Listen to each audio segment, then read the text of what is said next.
Perfect. So again, thank you for taking the time to join me. I don't want to take up too much of your time. I really appreciate everything you're doing. Want to use this as an opportunity to let people get to know you. So I will pass the buck up to you. Who are you? Why should people vote for you? A little bit of your story. How did you get here deciding that you were going to run for office as a veteran? Sure. So my name's Kevin Ryan. I'm running for the United States Senate in Illinois. I'm a public school teacher and Marine Corps infantry veteran. I also work for the U.S. Treasury Department. I did about 10 years of military, 5 years active, 5 years reserve, all kind of interspersed with one another. My last assignment was in the Pentagon, working for the Commandant of the Marine Corps on his personal staff. And I had orders to go to the DIA, the Defense Intelligence Agency, when those orders came to an end. And then Trump got reelected. I kind of went through this process of thinking, how can I best serve our country? And I felt like just being a military officer at the DIA, anyone could do that. And someone is doing it. Someone's performing the role that I would have been doing. And I felt like I could have a greater impact by running for office.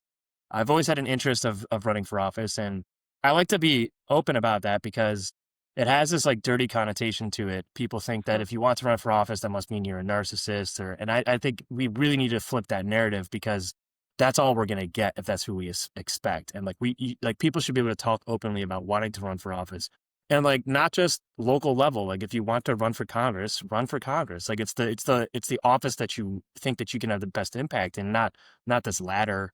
And so I've always had this interest but life, career, how do you start a political campaign, right? And so I was trained by New Politics Leadership Academy, and I think they're amazing people. They really focus on the why you're running for office, and so they trained me how to basically win an election.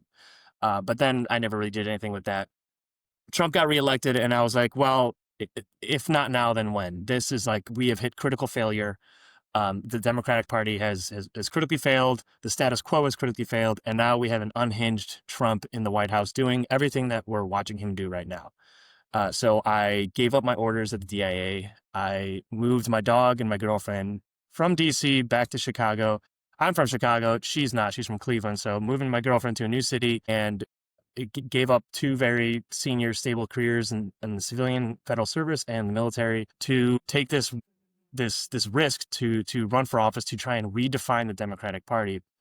And when we look at who's running in the primary for the Illinois Senate, they're the same people of the Democratic Party that have got us to where we are today. And I'm the only veteran in the race as well. And so when we talk about veterans in the Democratic Party, I think there's fewer of us in office than there are in the Republican Party. And veteran voices are specifically important right now as we see Trump trying to, one, politicize the military so that he can, two, militarize our cities. And I think, as you know, like we have very unique perspectives. Like people just don't understand the military unless you've been a part of it. Mhm. And I think that's why it's critically important for people like us to be very vocal that this is not normal because they're trying to normalize it. They're trying to say like, well, this Yeah. is just law and order. This is just public safety. Why, Mhm. why would you be against that? Because the military, like the infantry, I was in the Marine Corps infantry, the job of the infantry is to locate, close with, and destroy the enemy. It is not to Mhm. perform law enforcement or public service, public safety, right? And so that's why I think it's very important for veterans to be stepping up and running for office right now. Kevin, you touched on a lot of points I'd really like to draw on a little bit more. The first being talking about being open about running for office. And there's this idea that there's narcissism attached to that. And I think on some level for people, there is. There are some people who truly run for office because they don't want to serve, they want to be in charge. Kind of the idea of someone wants to be the boss, but they don't want to practice servant leadership. Hmm. And then we have this set of people like yourself who are running and recognize there is a lot of sacrifice to run for office. You are putting yourself out there publicly. You are going to probably receive some violent threats. You're going to expose your family. It's going to cost you a lot on your civilian career side when it doesn't work out.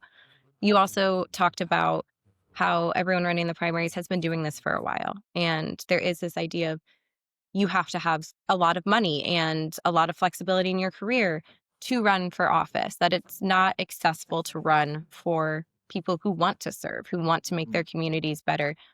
Could you touch on that a little bit more? Yeah, I think you hit it right on the head. That's the campaign I'm trying to run is redefining political success and electoral success that rejects the current model that has put us where we are today. And that current model is the money game. And so when I was trained to run for office, there's this thing called call time, where that's how you make all your money. That's how you Mhm. fundraise to fund your campaign. And it starts out with like a Rolodex of every single person you know. You put a number next to their name that you think you can ask them for. And then you call all those people and you ask for that amount of money. And then after you ask that amount of money, you ask that person, are there 3 or 4 or 5 more people you think that would donate to me? And you create another list. And then the cycle continues and you spend all of your time doing that. And that's how you get all your money. And if you're doing that, what are you not doing? You're not spending time with your constituents, with your voters, with the people you're trying to represent. You're not listening to them and understanding their problems. That is why I think the Democratic Party is atrophied, because they've spent so much time fundraising that they've lost track of the people they're trying to represent. And you're right that it's inaccessible for people to run for office, because even if you have great ideas or a really fun campaign, like I'm in the back of a school bus right now that's been retrofitted into our mobile campaign office. It's very exciting. People love it. But Democratic insiders will still look at me like some fringe candidate because I've Mm. only raised $50,000. But what I'm trying to tell them is that's the point, because the majority of this money that people raise, it doesn't go towards staff. It doesn't go towards operations. It goes No. towards advertising on Yeah. TV and social media. That's the 80%, or if not 90% of that money goes to that. So I tell people I'm doing a budget campaign, the people's campaign, where we're raising only what we need to keep the bus on the road. And what's been very cool about it is that people have responded. I haven't done any call time. I haven't solicited donations. We just do this like passive grassroots donation while I'll be posting on my social media, and people will donate. And every day I get a little notification about how much money we received this day. And it's just so cool because people believe in it and they're giving us those grassroots donations to keep this on the road. But the reality of the matter is that it's still inaccessible for people to run. I was only able to do this because I took a severance package and I wrote a book, and I sold the rights to that book. And that's kind of what has been barely keeping me afloat on my personal side. And so not everyone has that ability. That's why I've been advocating as a core component of this campaign is to end money in politics by amending the Constitution and establishing spending limits, and then pairing that with publicly financed campaigns. Just imagine if $50,000 was the threshold to trigger a publicly financed campaign. Now I wouldn't have to worry about it. I would get access to the public funds and we could all be on equal footing. And then this race could be decided not by who's the best fundraiser, but who has the best ideas. And I think I would sweep away the other candidates because they have spent all of their time in their careers, with notable exception, becoming professional fundraisers instead of actually doing the work of understanding the needs of their constituents. Absolutely. That's something I think we're seeing a big shift in. There was a time where it's like, you should be able to call your friends, your family, if you believe that much in what you're running on, that you can get them to donate. But we have so much income disparity now that, if let's say your parents' net worth is $20 million. It's high. It's not astronomical, but it's high. They can give you $200,000 to kickstart your campaign. And legally they can. Mm. Where, let's say your parents' net worth is, maybe they own their home, it's $500,000. They cannot give you that same amount of money to kickstart your campaign. So when you grow up and you work in these circles where people do have a lot more money than the general public realizes, it's a lot easier to outspend. And the reality is whoever outspends normally wins. Normally, yeah. And I And it's think, like, yeah, we look at what's going on in New York City right now, and I do believe we are seeing a shift. yeah. Yeah, I mean, and money begets money too, right? So if you're able to get that initial Mhm. $100,000 gift to start your campaign, people, Who's oh, in this your person's circle? got money. Oh, now that's a viable campaign. Like Mhm. someone just entered this race, like a week before filing, donated $100,000 to his campaign, worked in finance. I'm like, oh, great, a man of the people. It's just Yeah. someone from finance who's able to just casually give 100K to their campaign. Um, but yeah, so money makes it inaccessible, and that's why we are where we are today, because we have private elections. We should have public elections. I agree, and I think we are seeing a shift moving that way, but it does, um give me your feedback on this. To me, it looks like that's going to isolate candidates on both sides of the party. When you are a smaller candidate and you argue for that, you may disrupt things that the Democratic Party, the Republican Party, they don't like because they do have mega donors. Oh, sure. I And mean, that's the money like, gives people power. So it's, yeah. yeah. So when people ask me like how the campaign is going, I like to use the metaphor of a tent, and it's kind of a small tent, in fact. And inside the tent is all the political insiders, the elected officials, the donors, the consultants, the circus is inside the tent, right? And then all of us are outside of the tent. And my experience inside the tent has been terrible, right? The people don't want, I have to elbow my way in just to get a chance to speak. People don't take me serious. And then when they do listen to me, they're like, oh, geez, this guy's talking about getting money out of politics. Like, get him out of the tent. But when I go outside the tent, everyone loves it. Everyone I talk to, Mhm. the voters, the normal people, ordinary Americans love the idea of this campaign because everyone is fed up with the swirling around of money in our politics and how 1% of people fund 80% of our campaigns. So who do you think our politicians are beholden to? Right. And so outside the tent get a lot of love, but inside the tent, like to your point, there's like when I spoke before the Cook County Democratic Party saying how we have to take money out of politics, the people's Mhm. eyes were rolling in the back of their head, like, get off the stage. I think so many people don't think it's possible, Of but course. we're And I seeing it think in New York City, we it's need to been run those people RTP out in of Virginia. office. Yeah, we wanna say, "Hey, our state is not for sale. Our city is not for sale. Our values, our families are not for sale." And as we have access to more information, I think the public is becoming more informed. I mean, I worked in politics starting when I was 17, 18 for a state party, and that was my first exposure, like, this is a we're talking huge numbers. Yeah. And then I left, went military, all that, and I stayed somewhat involved, hat check, all that. I really love the broad picture we're talking about, but I do want to narrow down a little bit to who you are, what's inspiring you to run, and let people get to know you as a Sure. person, as someone who may be representing them. And that's something you talked about was outside the tent, they love it. Man of the people, right? But inside the tent, how does your military service, you were Marine infantry, pretty front of the line, right? Yeah. Allow you to go up and to take command of a room and bring in new ideas and to represent not just the Democrats you'd be serving, but everybody in the state of Illinois. I think it definitely gives me a little bit of an edge having served in the Marine Corps Infantry. The Democratic Party itself, like Democratic Party of Illinois, I don't think it's had that much of an impact on the party insiders. For my supporters, whenever I'm like, there's been times when I've been denied opportunities to speak where other candidates have Mhm, because they just don't take me seriously. And so that's when my supporters inside the tent will get riled up. You're not allowing the veteran to speak, like the guy mhm, who went overseas and put his body on the line for us. Like he doesn't get a chance to speak inside the tent. But what I'll say is where I've had the most advantage with it is downstate because in Illinois, I mean, Cook and DuPage mhm. counties and Lake County are like the biggest Democratic strongholds. And then outside of that, there's a few counties downstate that are like 50-50. Then the most of it is just all red.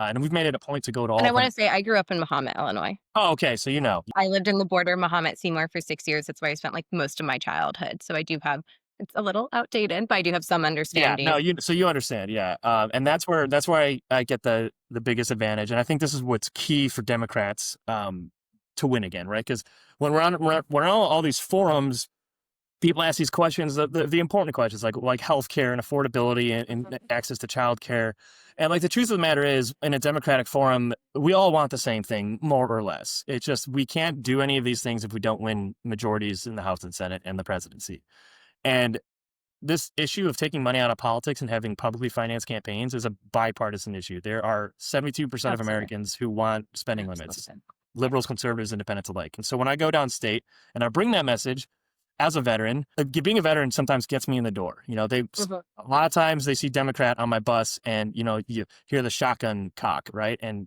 but then they see veteran like, okay, well, thank you for your service. And there's a little bit of a cognitive dissonance. But the getting in the door and then talking about campaign finance reform and publicly financed elections and how I think, our government doesn't work for all of us and both parties are guilty of it, that goes a long way. And that's why I've gotten supporters downstate. I've gotten signatures from nearly every single county on my filing, and I have a lot of support downstate from people who just feel neglected by both parties. And so being a veteran helps me build those bridges with a lot of conservative voters, and I think this is how we win again.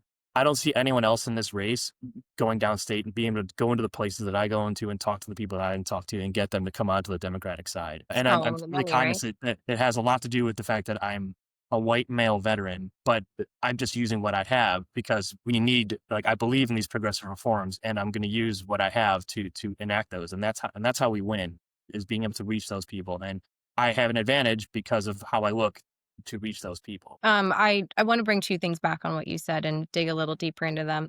So one, when we talk about service and, if you were into Senate, you're elected, it's not just the primaries, you're You're serving in Senate representing your constituents.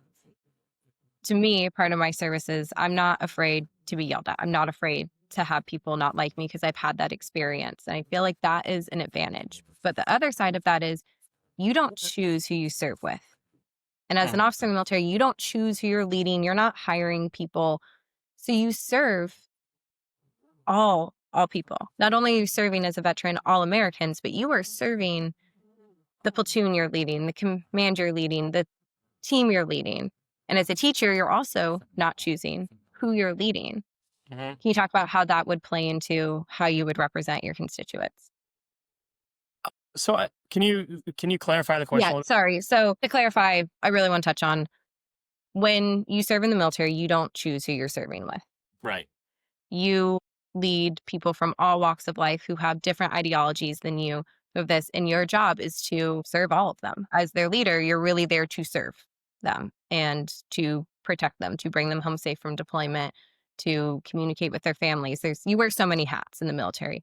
The point of that though is you didn't just work for Democrats in the military. You didn't Right. just work for Right. Republicans, independents. How would you carry that philosophy of not hiring your soldiers, your Marines, into serving Illinois? Yeah, I think that's a great point. Because when you're in the military, you do get like, I mean, for a lot of people, that's like the first introduction to like greater America. Mhm. I mean, I remember at OCS, one of my classmates was from the South and he called it the War of Northern Aggression. I'm like, whoa, this is No, actually people real? joke about that, and Yeah. if you don't have exposure to that, you don't realize it's not a joke. That's Yeah, something right. people Right. truly believe. And so it's like, so it is, the military is this great melting pot. It's also the greatest lever of social mobility in the world. I wish we could Yes. expand that to include things that didn't require military service. But because of that, I've been to over 40 countries and I've worked with a lot of foreign partners as well. And I got a degree in diplomacy from the University of Oxford. And I've worked in a lot of places with a lot of people who are very diverse. Meaning when we were in Afghanistan, we had a 6 nation task force and I had translators translating from Afghan to Georgian to English. I mean, there was like 4 or 5 different languages being spoken. And so how do you make something like that work is just you have to have this openness to everyone's perspectives and to understand that everyone's coming from a different place and to not be prejudgmental.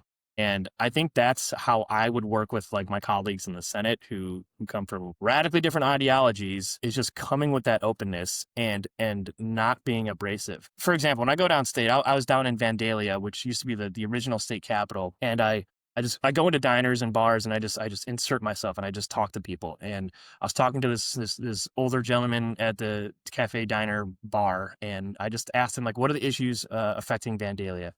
He said drugs, jobs, and then illegal immigrants. And I knew about the drugs and jobs. It's a kind of pervasive in the Metro East area. But I was curious about the immigrants, the illegal people who are not here legally.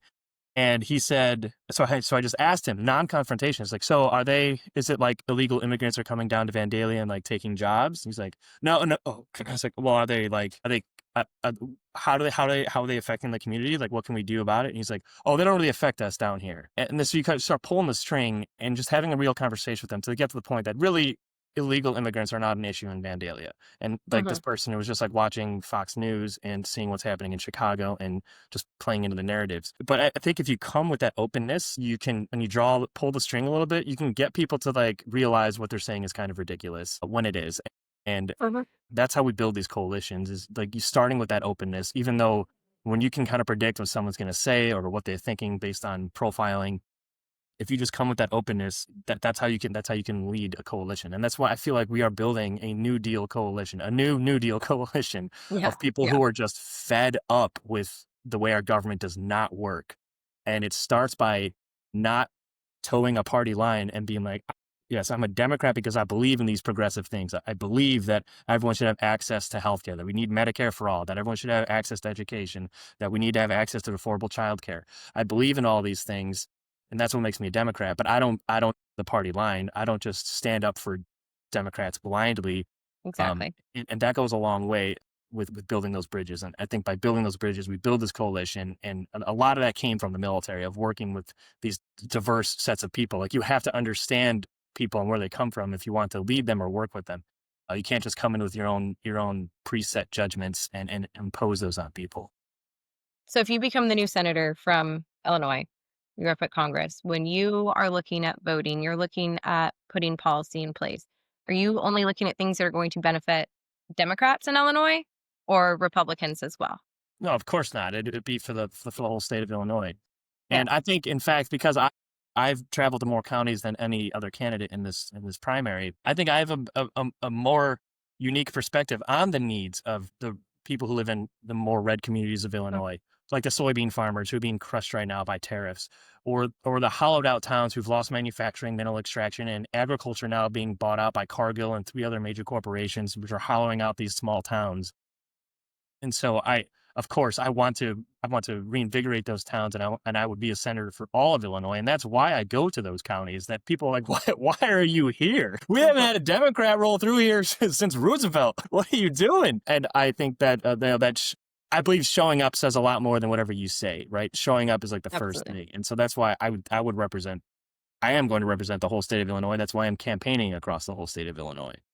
Awesome. I appreciate that because I know when I'm voting, I want to feel like the person I'm voting for is representing me and whoever gets elected. So whether it's the person I voted for or not, I want to ensure that they're representing me and my family's interest and the Of course. issues that matter to me, whether they're in the same party I'm registered to or not. At the end of the day, we're all Americans, and Mhm. that's what needs to come first. So with that, you've heard these issues, you've gone out, you've talked to people. If you could wave a magic wand and grant yourself one wish, one policy change, one wish, fix one problem. I know there are so many on the table, so you would probably ask for more wishes so you could fix everything. But just one thing, what would it be? It would be it's two pronged. So I'm gonna cheat a little bit. It's gonna be to amend the Constitution to establish spending limits and declare that money's not speech, corporations are not people, and then institute nationwide publicly financed campaigns. If we just I start think there, those go hand in. yeah, I would say that's the yeah, same thing. it Yeah, kind of goes together, right? Yeah. Well, I mean, you could establish spending limits, but not have publicly financed campaigns. I agree. You could do, yeah. Uh, It's the but same ballpark. You're not like Right, so we healthcare need that change. Yeah, to the accessibility of running for office. You should not have to financially ruin yourself to run for office, and that's why, because that's why we are where we are today. So, mhm. I mean, I love there. It's like trendy now for like these millionaires in Congress who are talking about the affordability crisis. I'm like, what do you know about the affordability crisis? That's Yeah. why I actually there'll be made a social media post about it. I think we should institute a new barrier for getting on the ballot, and it's like signatures or whatever. But then also you have to go on the Price is Right, and you have to get within 20% of Of what price of things cost? household items. Like how much does the 24 pack of Coca-Cola cost? How much does it, Senator? Childcare. How I've much run does into the same yes, thing more yeah, times. When I was working in corporate, I talked to, some of the senior executives in their 50s and 60s at the time that they were doing my job. They could afford to have 3 kids and their wife stayed home. So they didn't even know what childcare cost then. And then I would explain, I'm like, for me to show up and go to work, and for my husband to also show up and go to work as a foster family, so I have 2 biological and 2 foster children, I am spending $6,400 a month on childcare. That is not for the Harvard of childcare. That is just for us to go to work. hmm Now, if you take fostering out of it, I do recognize I have a lot of young, not school age children. I'm like, that's still $3,000 a month. So when they would look at it, I'm like, so when you're offering these salaries and you say this generation's greedy, you yeah, don't know what we're actually having to spend on anything. I could tell you my mortgage is 5,000 a month. You're like, you don't need a 5,000 square foot home. I don't have a 5,000 square foot home. That's not what's right, happening. And I don't think a lot of it's even intentional. I don't want to vilify these people. It's just something that sure, hasn't yeah, had to come yeah, to their forefront. right. And it's a lot easier to spin a narrative of a generation being greedy and hmm budgeting bad and blaming avocado toast Avocado instead toast, of yes, that's looking the actual reason for this. So I love that idea of the Price is Right to keep that going. So we talk about, you say you shouldn't have to financially ruin yourself. I want to talk about some of the other aspects that are affecting you as a person, not you hmm as a representative, not you as a candidate, you as Kevin. With that, so when you hear Democrats hate America, veterans can't be this, blah, blah, blah, how do you respond to that? It's funny because this has been such an illuminating experience for me personally. This has been such an incredible journey. And I think this is why not just Democrats, but Republicans, they need to just go to just cross over and go to the communities that they don't normally talk to. Because I know we hear that stuff like on social media and Fox News. Like I know Mike Johnson was saying like that the Hate America rally. I don't really hear that when I go talk to people in person.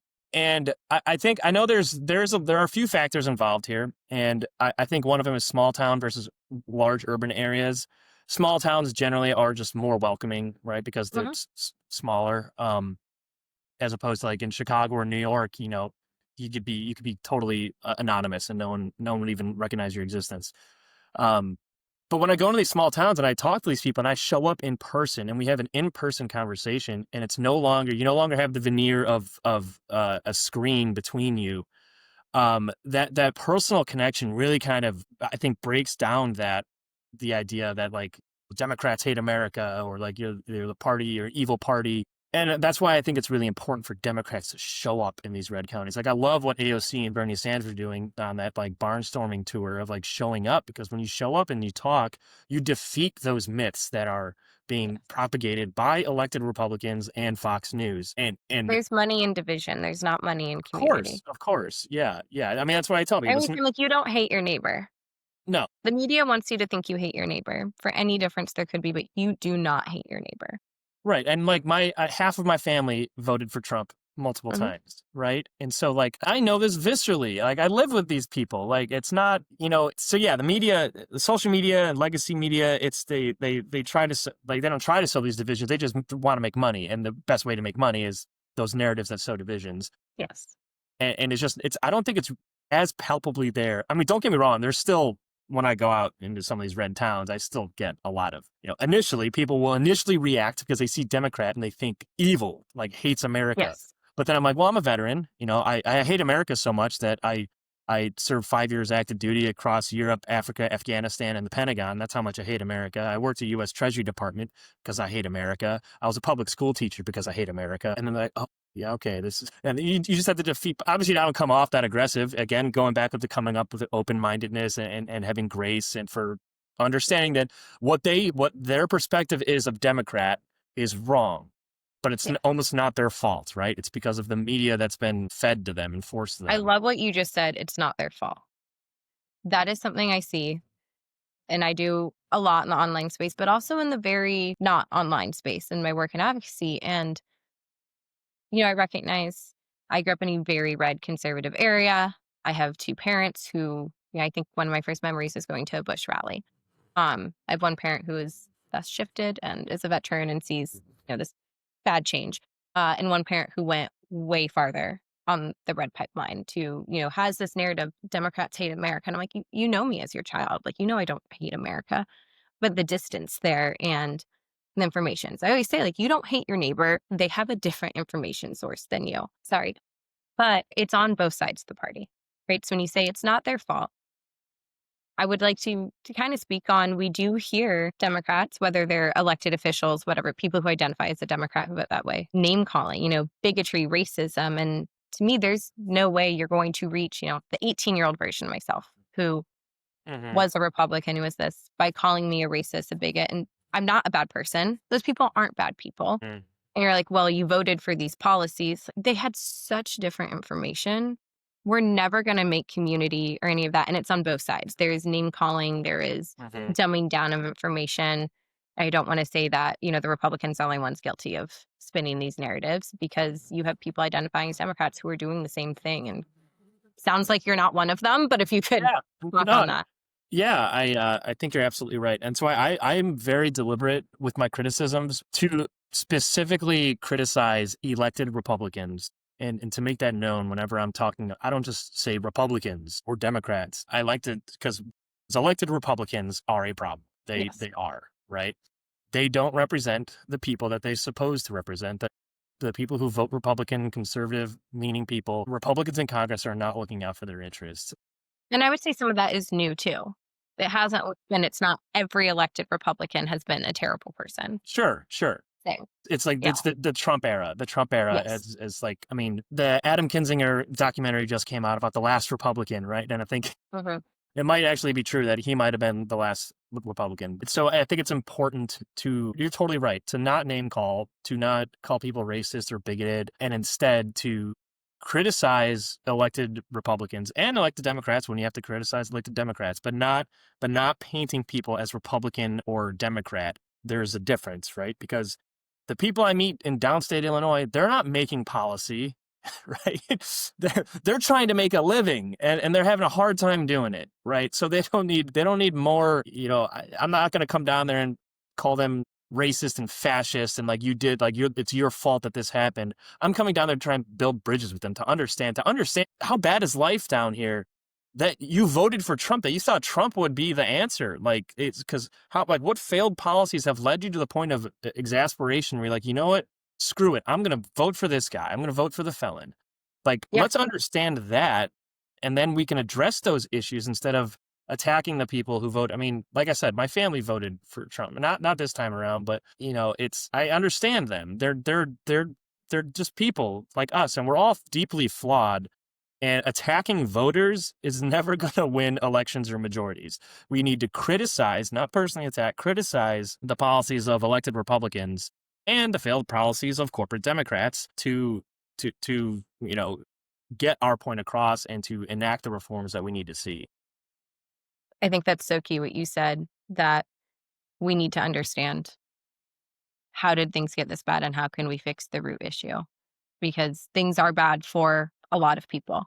There's good things, there's joy, there's a lot of good going on, but things are really bad and they are only getting worse. And we need to take care of our people. We're not, we've talked about, we're not Democrats or Republicans. Yes, we identify, we vote one way, we run on a party No, ticket. you're right. I We would are all say Americans. I am a mother, I'm a Christian, I'm American. I believe Yeah. these things, which is why I vote Democrat, which is why I look at these policies. I don't believe these things because I'm a Democrat and falling in line. Yes. So on the topic of joy, things a little more lighthearted, we've talked about, okay, there's financial strain, there's all these things that you have to sacrifice to run for office, to represent people. And even when you get elected, that's not the end of it. It is extremely high stress career. So how do you relieve that stress? As a person, as Kevin, what do you do for fun? How do you do that? Just you. So one of the major stressors is my phone, right? It's always going off. There's always emails, texts, calls, social media stuff. And I'm like sucked into my phone. I don't even want to look at the amount of time I spend on it. It's astronomical. And that produces a lot of stress. And so one of my favorite things to do is the antidote to that is I live up here in Lake Venue, and they respect the engaged. It's a theater where people laugh, right? And they laugh a lot, and it's like an engaged audience, and it's a very human way to watch a movie. And they have a great selection of films from across from silent films up to today. And so I love going there. I'll turn off my phone or leave it at my apartment. I'll walk the 2 or 3 blocks to the theater, usually with my girlfriend. We'll get some popcorn and a local Daisy Cutter IPA, and just watch whatever we know. We'll just go there, and I don't even know what's playing. We'll just get a ticket, whatever's on. And it's just, I think the act of just like being in the dark room with a community of people, not having my phone, not worrying about the campaign, and just like escaping into whatever's on the screen it's my small glimmer. It's not a lot. I don't get to do it as often as I would like, but when I do, I really treasure those moments. So I can't speak highly enough about the Music Box Theater in Chicago. If you could pick the movie, what would it be? Ooh, I wasn't prepared for that question. I would probably say, well, given this, Yeah, I don't have a favorite movie. I have a favorite sitcom, favorite stuff. I don't have a favorite movie. So when people are like, I don't know. so I think my favorite movie is You Can't Take It With You. I think it won Best Picture in 1930. It's a great movie. Either that or a Frank Capra movie, like State of the Union or Mr. Smith Goes to Washington. Both, because I consider myself a Frank Capra character in this story that I'm living right now. So to end, because I really appreciate your time, I know I've taken a lot of it. I want to just rapid fire a few questions for people to know you. So we did favorite movie. Let's go favorite song. Favorite song? First thing that pops in your head. Hunger Strike by Temple the Dog. Favorite book. Man Without a Country by Kurt Vonnegut. And I'll end it with giving you the opportunity. If there is one thing you would want people of the state to know about you, not about your platform, not about your policy, your philosophy, what would you want them to know about you? I'm a White Sox fan. And the reason I say that is I think it's indicative of who I am, a real person. You know, I am not I don't pander, I don't hate the Cubs, but I don't, I don't wear both ball caps. I don't call myself a Chicago fan. I am who I am. And I think, I think we need more of that in politics. Absolutely. Before I stop recording, I'll give you the opportunity if there's anything else you'd like to add on to this. I guess if you've listened and you've enjoyed what you've heard, or perhaps some inspiration has struck your heart, you can go to kevinryan.com to get involved with our campaign. And what's very cool about that is we did not own that domain. Someone else did. Another Kevin Ryan from Illinois. He reached out to our campaign and said, I just retired. I don't need this domain anymore, and I want to give it to a noble cause. And so he gave it to us for free. And this is just like one example of That's the Field of Dreams campaign. okay. Build it, they will come. So now we have kevinryan.com. So if you are interested in getting involved in the campaign, go to kevinryan.com. All of our socials are there. You can follow us. And if you want to chip in for some gas money for our bus, you can do it there as well. kevinryan.com. Last plug. Everyone is feeling the cost of living. People are working over 40 hours a week and had this idea. We were raised on this idea that, you could work hard and have a good life. And we're starting to see on both sides of the aisle that is becoming less and less of a reality.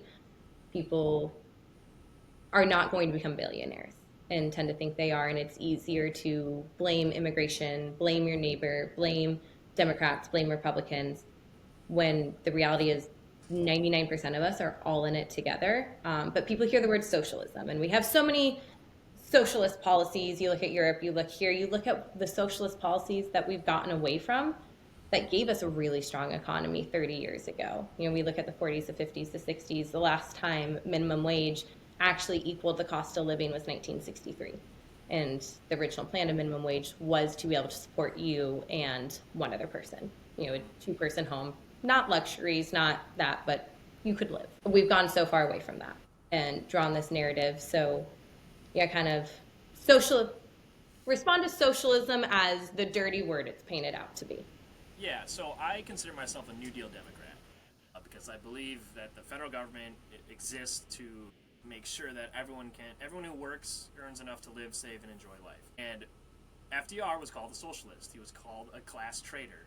Fine. I mean, call it whatever you want. Everything you just said is true. The reality of the matter is that working hard today does not equate to earning enough to live, save, and enjoy life. People work real hard. They work real hard at multiple jobs, and they don't have enough to live. And so, and not just by avocado toast and lattes. It's not just avocado toast. No, it's not. It's the cost of childcare. It's the cost of housing. It's just the cost of groceries, and wages are just not keeping up with that. And when I talk to people about this, especially with like conservative veterans, who talk about I always find it ironic that they talk about like socialism as handouts. Like, well, we are a product of socialism, right? My life has fundamentally changed because of socialist policies directed at veterans. I earned degrees from Georgetown and Oxford on the GI Bill. I get my health care through the VA for free. And I receive universal basic income through my VA disability claim. Now, the conservative veterans would never want to call their disability claim UBI, but we all know what it is. It is just supplemental income. And that's just, it's life-changing. Talk to any veteran who's received 100% disability. It's life-changing. It's life-changing.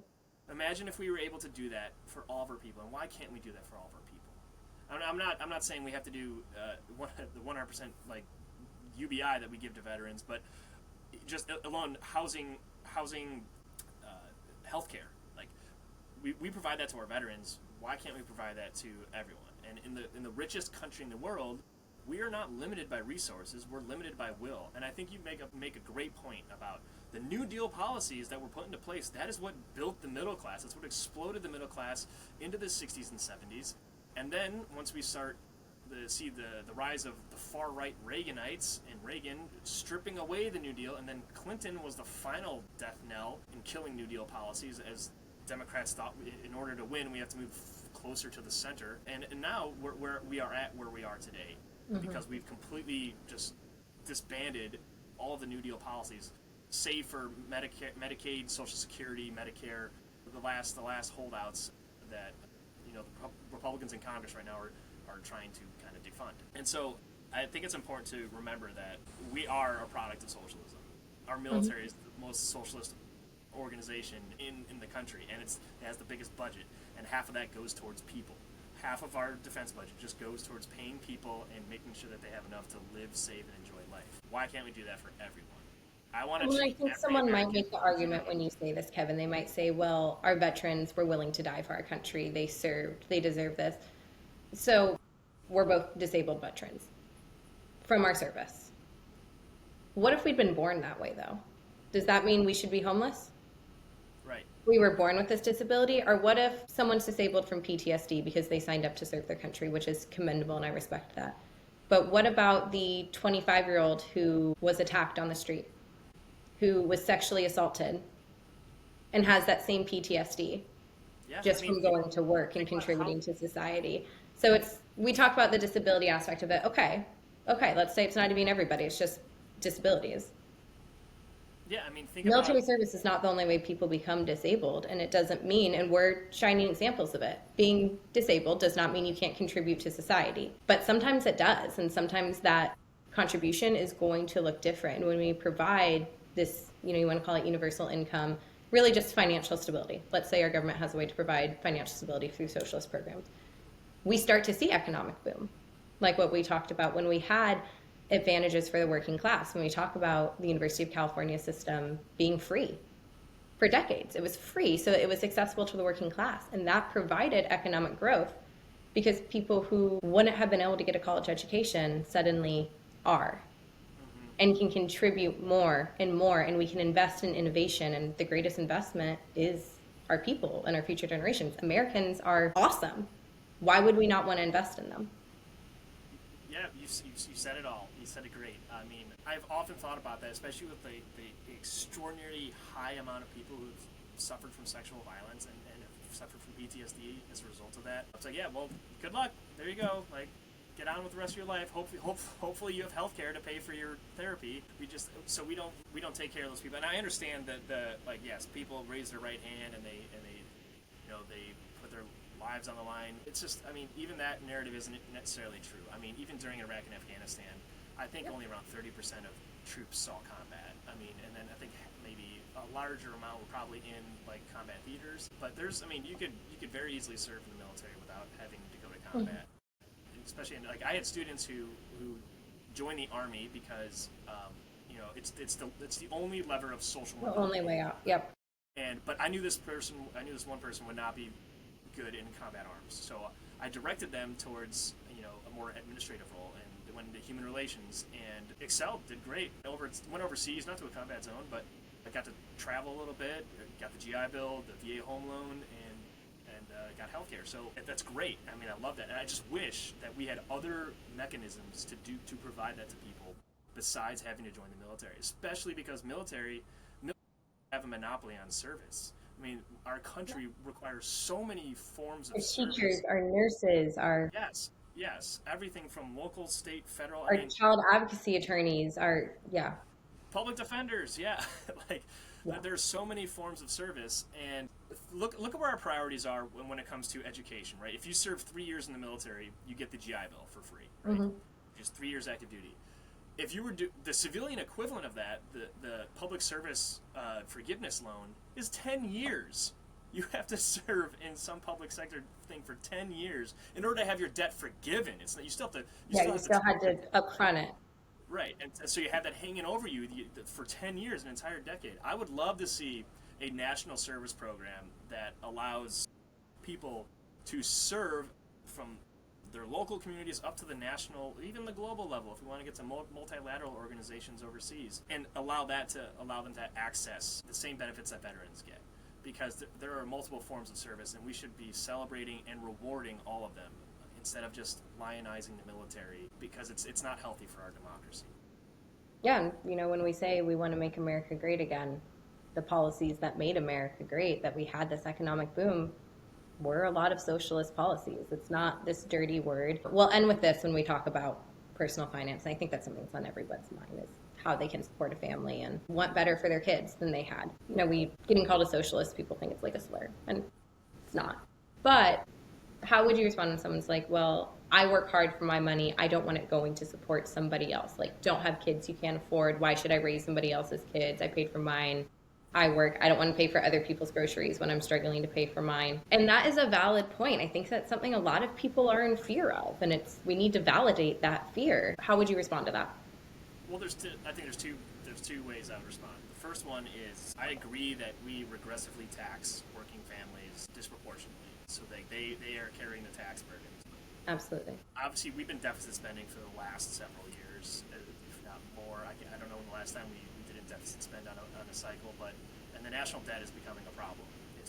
Last year we spent more on the interest of the debt than we did on defense. That's the first time it's ever happened. So we're talking about $900 billion that we could be investing into housing, education, childcare, but instead it's going to the debt. So we do have to start addressing the debt, and I think this is where Republicans and Democrats split. I believe we have a taxing problem. Republicans think we have a spending problem. But if you think we have a spending problem, let's look at the budget. They're hyper focused on the non-defense discretionary budget, like when they close down USAID, which is a sliver of our budget. The majority of our tax dollars go towards Social Security, Medicare, Medicaid, Veterans Health, mandatory spending programs. And then you have about a third of it that goes towards the discretionary budget. Half of that goes to defense, the other half goes to everything else. So if you think we have a spending problem, that means you want to cut Medicare, Medicaid, Social Security, because that is the large part of our money that we're spending. We don't have a spending problem. We have a taxing problem. We don't tax wealth. We allow corporations and billionaires to offshore their assets overseas so that they don't have to pay their fair share. Even our governor in Illinois, his family still has an overseas account, and there's a loophole for them to continue to not pay taxes on the dividends they receive from that. So we need to fix this. We need to fix the taxing problem so that we can fund the programs we need to fund. And that's how I'd respond to people. It's like, I already pay enough taxes. And I'm like, I agree. You do pay way too much tax. We need to offset tax at the state level by instituting a state tax on wealth in Illinois, and then we need a federal wealth tax, and close the offshore loopholes as well, so that we can fund the programs that we need to give to people. The second thing I would say is, you don't want to pay for. I understand you don't want to pay for other people to get groceries.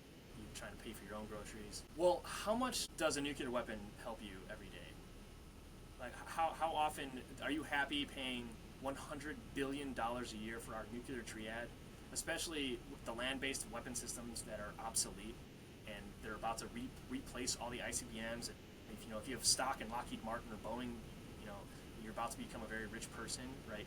We're going to spend so many billions of dollars to replace those ICBMs for a useless part of our triad, and nuclear weapons don't do anything for working families. We could take the $100 billion a year that we spend on nuclear weapons, and we could put that towards working families, or like take any part of the national defense budget. So if they want to pinpoint specific things, I usually like to take things from the defense budget and say, how much do the Columbia class submarines help you on your daily life? How much do all the Max Pros that we left over in Iraq help you? Right? Defense spending is out of control, and we need to reduce that and reallocate it, along with fixing our taxing system so that we can fund the programs without burdening the working families who are already disproportionately burdened with the taxes. So the last thing I'll ask on this topic, because I know we both need to jump off, is you hear some of what's considered farther left, really still really centralist, but farther left, and some of the slogan of tax the rich. And I want to address that we're not referring to taxes on someone who's earning $200,000 a year. We're not talking about your doctor that lives down the street. We're not talking about the attorney who is super great. Get into that a little bit. What when we talk about this wealth tax? Yeah, so We're not talking about someone who owns yeah, a home that's worth $500,000 and they don't have a mortgage anymore and they've worked for that. And if we could relate that back a little bit to the wealth tax that we used to have. Yeah, I think it's important to recognize that millionaires are there's a lot of them.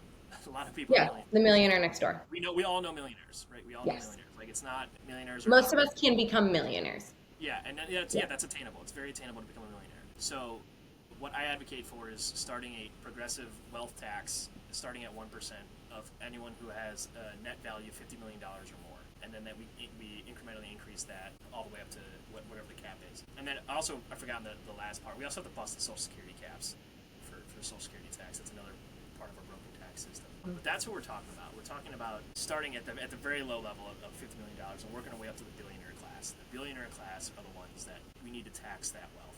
That is the wealth of our country. When we say we are the richest country in the world, it's because of them. It's because of that very Yeah, fine. GDP is not a solid measurement anymore. Right, right. So we have that wealth, and we need to use it to help our people. If they're going to benefit from the protections of our law and system here, they need to pay into it to support the American people, right? Kevin, I love how you said that because you'll hear people say, well, they earned that wealth. They work really hard. They're really smart. And I'm not going to say that anyone who's earned $1 billion is not smart and does not work hard. I do believe they are. But also, there's another piece to that that we take out of the equation a lot. And it's what you just said. You're benefiting from the laws, from our labor laws, from our American people working hard. Yeah, absolutely. They also use that to exploit our law and to shape Exploiting a policy lot, yeah. so that Walmart can. Yes. Are they smart? Are they working hard? Yeah, probably. Yeah. But there's a lot of exploitation. And it does take a level of intelligence to exploit people. Or Right, like, so in fact, I had a conversation with a guy in Mendon, Illinois, a small town in Adams County, and we're talking about unions. He was anti-union because he's a independent business owner, and I was like, well, how much do you pay your employees? Like, I pay them $20 an hour. I'm like, that's great. Why can't Walmart do that? Why can't this multi-billion-dollar conglomerate do that? Instead, they rely on government handouts. They rely on the earned absolutely. income tax credit to Yeah, pay. it's not a free market and capitalism Right. taking off. It's exploitation of Yeah. no worker protections. And then I got that guy on my side. Again, another example of like, and this was a self-espoused QAnon believer. So it's going and just talking to people. That's where you